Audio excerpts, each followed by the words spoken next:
अवधूत चिंतन श्री गुरुदेव दत्त श्री स्वामी समर्थ. रिलेजियस काकू या आपल्या चॅनलवर तुमचे मनापासून स्वागत करते आणि व्हिडिओला सुरुवात करते. बघा, हा श्रावण महिना भगवान शिवाला समर्पित आहे. तर ह्या श्रावण महिन्यामध्ये आपण सोमवारचे कथा आज आपण व्हिडिओमध्ये बघणार आहोत. तर व्हिडिओ शेवटपर्यंत नक्की बघा. बघा, जो कथा ही मनापासून ऐकल त्याच्यावरती विशेष कृपा राहते शुभची.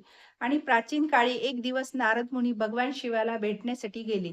भगवंताच्या पायावर नतमस्तक झाले आणि म्हणाले, देवा, मला एक प्रश्न पडला आहे. श्रावण महिन्यामध्ये प्रत्येक सोमवारी स्त्रिया श्रद्धा आणि भक्तीने विश्वासाने आपले व्रत करतात. प्रभू, या दिवशी कोणती कथा ऐकावी यांनी सगळ्यांची इच्छा पूर्ण होईल, सगळ्यांची संकट नाहीशी होतील. नारद मुनींना बोलणे ऐकले आणि भगवान शिव म्हणाले, स्मित हास्य केले व म्हणाले, नारद, तुम्ही चांगला प्रश्न विचारला. अशी दिव्य कथा सांगतो की तुमची इच्छा पूर्ण होईल.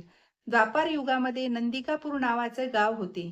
या गावामध्ये विद्वान ब्राह्मण राहत होता व तो अतिशय गर्भ श्रीमंत होता, परंतु संतान नसल्यामुळे तो दुःखी होता आणि भगवान शिवाचा नाम जप करत असे. आणि एके दिवशी त्याच्या नगरामध्ये एक तेजस्वी साधू आला. तो प्रत्येक घरातून भिक्षा मागत होता, पण ज्यांना पुत्र नाही अशा घरी तो मागत नव्हता. पण त्याने त्या ब्राह्मणाला वाईट वाटत होते. आमची अशी काय चूक झाली, आमच्याकडनं भिक्षा स्वीकारत नाही, ते साधूंना जाऊन म्हणाले. पण ब्राह्मण साधूला विचारले, आमच्याकडून काही चूक झाली का? पण साधू म्हणाले, तुमच्या घरी काही संतान नसल्यामुळे मी तुमच्या घरी भिक्षा मागू शकत नाही. ब्राह्मण रडू लागले. नंतर ब्राह्मणाने साधूंचे पाय धरले आणि मला काही यावर उपाय सांगा, म्हणजे आम्हाला संतान प्राप्त होईल.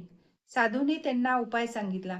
जंगलात एक देवी आहे, देवीचं मंदिर आहे, तिथं जाऊन तुम्ही देवीची आराधना करा. तो जंगलात गेला, पूजा करू लागला. 16 दिवस पूजा केली. रात्री दर्शन 16 दिवस पूजा झाल्यानंतर देवीने रात्री त्यांच्या स्वप्नात दर्शन दिले आणि सांगितले, तुला पुत्र प्राप्त होईल, पण तो 16 वर्षच जगेल. पण तुम्ही दोघांनी पती पत्नीनं जर 16 सोमवारचे व्रत केले तर नक्कीच त्याची म्हणजे आयु मर्यादा वाढेल.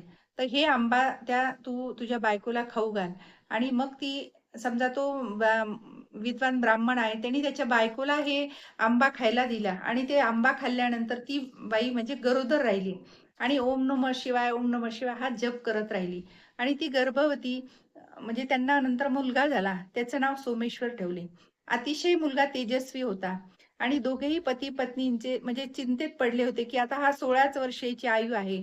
त्यानंतर मग आता काय करायचं? मग त्यांनी सोमेश्वराच्या मामाला बोलावून घेतले आणि त्यांना सांगितले, की ह्याला काशीला घेऊन जा आणि तिथं वेद अभ्यास म्हणजे शिकवा त्याच्यासाठी. मग त्याचे मामा त्याला काशीला तिकडे घेऊन गेला आणि म्हणजे त्यांना काशीला जाता-जाता एक आश्रम मध्येच लागला ते मामाला आणि सोमेश्वरला. तर मग त्या आश्रमामध्ये त्यांनी तिथं आता रात्र झाली म्हणून ते तिथंच थांबले. तर त्या आश्रमामध्ये एक ब्राह्मण मुलींचे लग्न होत होते. पण अचानक त्यांच्यावर असे संकट आले, की त्या मुलीचा नवरा आजारी पडला, की तो दुसऱ्या गावाहून त्या लग्नासाठी हजर राहू शकला नाही. पण त्या मुलींच्या वडिलांच्या मनामध्ये हा सोमेश्वर त्यांना एकदम समोर दिसला. मग त्यांना वाटलं, अरे, तो वर नाही तर हा वर आहेच आहे. मग त्या मामाला त्यांनी प्रार्थना केली, की तुमचा हा सोमेश्वर आहे, तो एका दिवसासाठी माझ्या मुलीसोबत लग्न करू शकेल का? कारण तिच्या जो होणारा नवरा आहे त्याला बरं नाहीये, तर तो उद्या येणार आहे. तर मामाला वाटलं काही हरकत नाही, करा. म्हणून एका दिवसासाठी लग्न करतात मग ते आणि दुसऱ्या दिवशी ती ती मुलगी म्हणजे माधवी. तेव्हा त्या मुलीच्या वडिलांनी त्यांची प्रार्थना म्हणजे सांगितली. मग त्या मामाने ऐकली. मग त्या दोघांचं लग्न लावून दिलं त्यांनी आणि ते लग्न लागल्यानंतर मग त्या मुलाने सांगितलं, की "मी तुझा एकाच दिवसाचा म्हणजे नवरा आहे. कारण आम्हाला तुझ्या वडिलांनी आम्हाला खूप त्याबद्दलची आम्हाला संपत्ती दिलेली आहे. तर एका दिवसासाठीच आपण नवरा-बायको आहेत." पण ती मुलगी माधवी जी आहे, ती म्हणाली, की "नाही, मी तुम्हाला नेहमी करता माझ्या म्हणजे पती म्हणून स्वीकारला आहे. तर तुमचं जे काही दुःख आहे, कुठलंही जे काही असेल ते दुःख माझ्या वाट्याला येवो." कारण तो मुलगा म्हणतो, की "माझं 16 वर्षच आयु आहे. मला म्हणजे माझ्या ह्याच्यात लिहिलेलंच नाहीये." तर ती मुलगी म्हणती, "मला स्वीकार आहे, पण मी तुमच्याशिवाय कोणीही म्हणजे माझ्या मनात कोणालाही मी धरू शकत नाही. तुम्हीच माझे पती आहात." मग असं म्हणून मग ते दोघं जण संसार करायला लागतात. पण इकडं संसार करायला लागतात आणि ते काशीला गेलेले असतात. तर तिथं त्यांना त्या मुलाचा 16व्या वर्षाचा शेवटचा दिवस होता. तर शेवटच्या दिवशी त्या दिवशीच त्याला सापाने म्हणजे दंश केला आणि तो तिथंच म्हणजे मृत्यूच्या छायेतच पडलेला होता. पण त्या मुलगी सुद्धा शिव म्हणजे इतकी शिवाची हे करायची, प्रार्थना केली, शिवभक्त होती ती आणि शिवाची म्हणजे सारखा नामजप करत होती आणि मग भगवान शिवाची तर कृपा झालीच. पण मग जेव्हा ते इकडे आल्यानंतर त्या मुलाच्या आई-वडिलाचे सुद्धा म्हणजे दोघांना ह्यांनी भगवान शिवाने सांगितलेलं असतं, जेव्हा तुम्ही दोघंही आई-वडील 16 सोमवारचं व्रत करताल, तेव्हा त्या मुलामध्ये आयुष्यात काही बदल होईल. तर तुम्ही 16 सोमवार करायला लागा. जेव्हा हे काशीला निघाले मुलगा आणि त्याचा मामा, तेव्हा या नवरा-बायकोनी सोमवारचं व्रत चालू केलं. तर हे सोमवारचं व्रत आई-वडिलांचं इकडं चालू होतं. तिकडं मुलाला सापाने दंश केला होता. पण ती माधवी नावाची मुलगी, ती पण शिवभक्त असल्यामुळे तिनं पण शिवांची प्रार्थना, नामजप चालू होता. तर मग जेव्हा आता कैलास पर्वतावर माता पार्वती शिवला म्हणाली, की बघा भगवान शिव इतकं तुम्ही म्हणजे तुम्ही त्यांना सोमवार व्रत सांगितलं, त्यात दोघा नवरा-बायकोचं तिकडे सोमवारचं व्रत पण चालू आहे आणि ही मुलगी सुद्धा एवढी तुमची भक्त आहे, तरी तिच्या नवऱ्याला तो आता दंश झालाय. आता म्हणजे तो मुलगा म्हणजे मरणार समजा असं.